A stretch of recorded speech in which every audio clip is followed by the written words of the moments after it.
waxaan soo gaarnay guntii iyo gabagabadii baan soo gaarnay markan waxaan akhrin doonaa bayaankii ka soo baxay guddigii qabanqaabada ee shirkan midnimada iyo samata bixinta baan insha Allah soo jeedin doonaa way bayaankii ka soo baxay ama baaqi aan iraahdo baaqi ka soo baxay shir gudoonka qabanqaabada shirka midnimada iyo samata bixinta deegaanka shirkan oo ay isugu yimaadeen jaaliyadaha deegaanka Soomaalida waqooyiga America gaar ahaan gobolka Minnesota waxgaradka aqoonyahanka ururada bulshada Soomaalida ee gobolka Minnesota iyo ururada siyaasadeed ee ONLF golaha danta Soomaalida iyo xisbiga FEB waxaa looga arinsaday dhibaatooyinka ka jira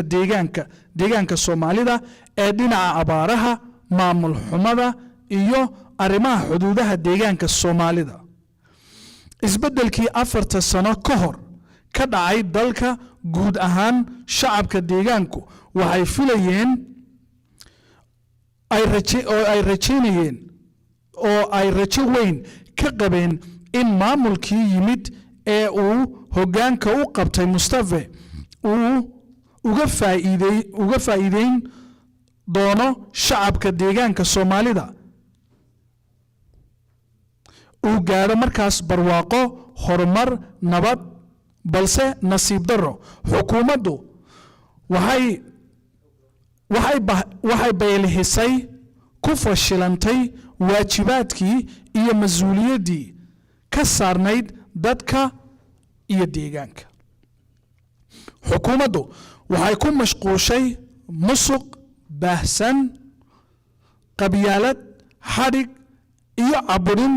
muwaadiniinta deegaanka loogu geysto xukuumaddu waxay xadhig iyo hantidoodii oo la burburiyo iyo handadaad joogto ah ku haysaa muwaadiniinta iyo aqoonyahanka deegaanka ee fikirkooda iyo dhaliilaha jira ka hadla waxay xukuumaddu si joogto ah ugu xadgudubtaa xaqii muwaadin ee shakhsi iyo kii wadareed ee dastuurku dhigayay ee ay lahaayeen shacabka deegaanku baaqa iyo go'aanka ka soo baxay haddaba shirkan ugu horeyn waxaan baaq u jeedinaynaa hay'adaha caalamiga ah iyo dawladaha deeqda bixiya in gargaarka aadamnimo la soo gaaraan shacabka deegaanka ee tabaalaysan ee ay abaartu u beddeshay macluul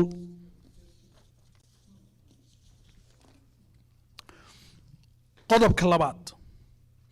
waxaan u diraynaa baaq dhammaan ganacsatada iyo qurba joogta u dhalatay deegaanka in ay kaalin weyn ka geystaan abaartan baahsan ee ka jirta deegaanka iskuna tashadaan qodobka saddexaad waxaan ugu baaqaynaa dowladda federaalka Ethiopia in hay'adaha federaalku si buuxda uga qayb qaataan kaalintooda ku aadan ka jawaabidda baaxadda abaarta deegaanka sidoo kale warbaahinada kala duwan ee dowladda federaalka u tabiyaan una baahiyaan baaxadda iyo saamaynta abaartu ku yeelatay nolosha deegaanka si gargaarka iyo gacanta ay u baahan yihiin u helaan qodobka afraad waxaan cambaaraynaynaa xadhig wadareedka iyo caburinta lagu hayo shacabka Soomaaliyeed ee deegaanka Soomaalida si loo cabsi geliyo loona duudsiiyo xuquuqahooda dastuuriga ah ee ay ku cabirayaan fikirkooda siyaasadeed qodobka shanaad waxaan si buuxda u taageeraynaa siyaasiyiinta aqoon-yahanka waxgaradka iyo hogaaminta dhaqanka ee dadaalada ugu jira sidii loo adkeyn lahaa midnimada dadka Soomaaliyeed si loo xaqiijiyo xuquuqda siyaasadeed iyo aadamnimo ee shacabka deegaanka Soomaalida. gaar ahaan waxaan bogaadinaynaa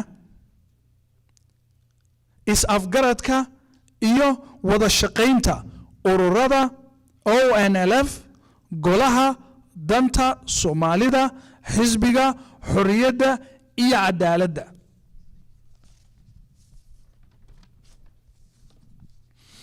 qodobka 6 waxaan bogaadinaynaa go'aanka geesinimada leh ee ay qaateen hogaaminta garabka sixidda ee BB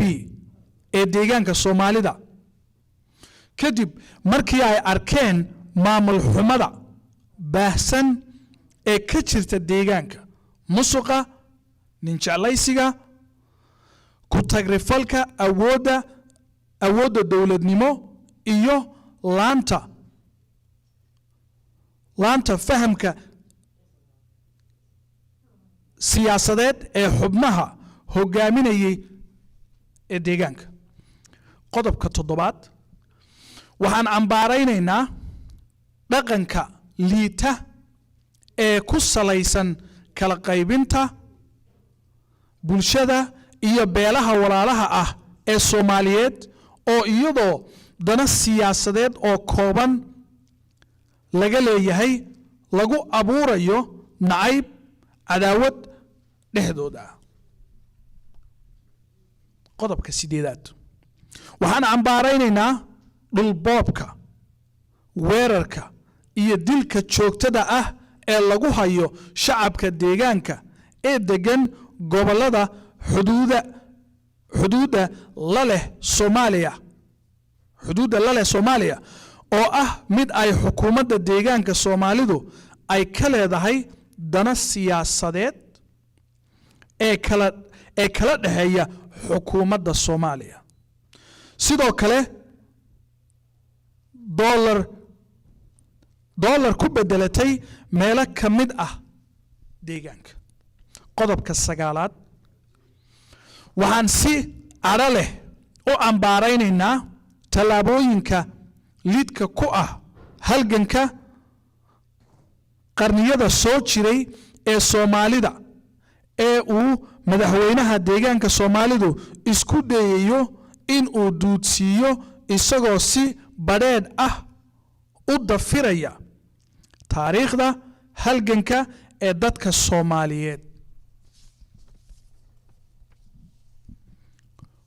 qodobka 10 waxaan taageersanahay isla markaana xoojinaynaa sinnaanta qowmiyadaha iyo nabad ku wada noolaanshaha. waxaanu u taagannahay difaacaynaa xuquuqda shakhsiga iyo midda wadareed ee dastuurku xaqiijiyey. qodobka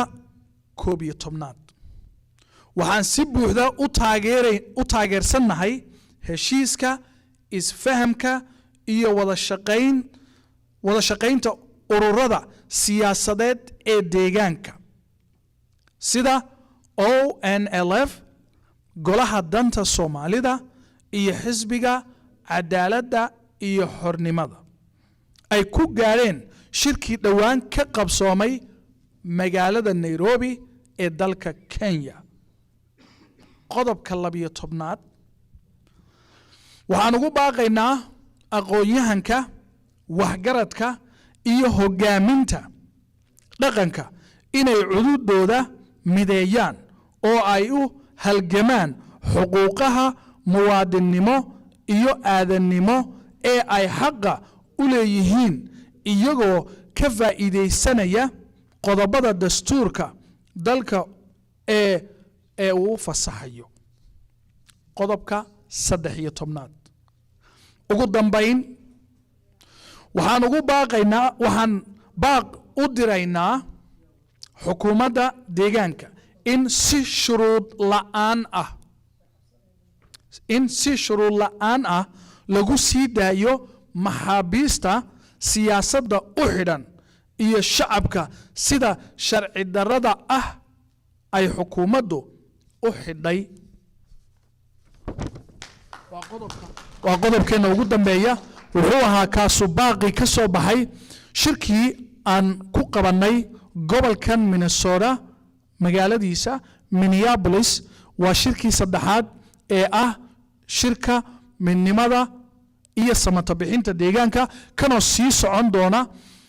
beri toolana ka qabsoomi doona waddanka Canada. aan rajaynaynana inuu deegaankii dib ugu laaban doono. waxaanu bogaadinaynaa dhaqdhaqaaqa iyo shirarka iyo banaanbaxyada waxgaradka iyo dhalintu ay ka wado deegaanka khaasatan caasimadda. waad ogsoontihiin banaanbixii maanta ka dhacay ee dhalinyaradu ku cabirayeen fikirkooda waan soo dhoweynaynaa. ugu dambayn waxaan ugu baaqaynaa maamulka deegaanka ka arrimiya inay sii daayaan mas-uuliyiinta iyo shacabka xaqdarrada ku xidhan baan ugu baaqaynaa. aad baad u mahadsantihiin intiina nala socota iyo intana daawan doonta iyo marti sharafta qiimaha leh ee ka soo qayb gashay shirkeennii saasuu ku soo gabagaboobay.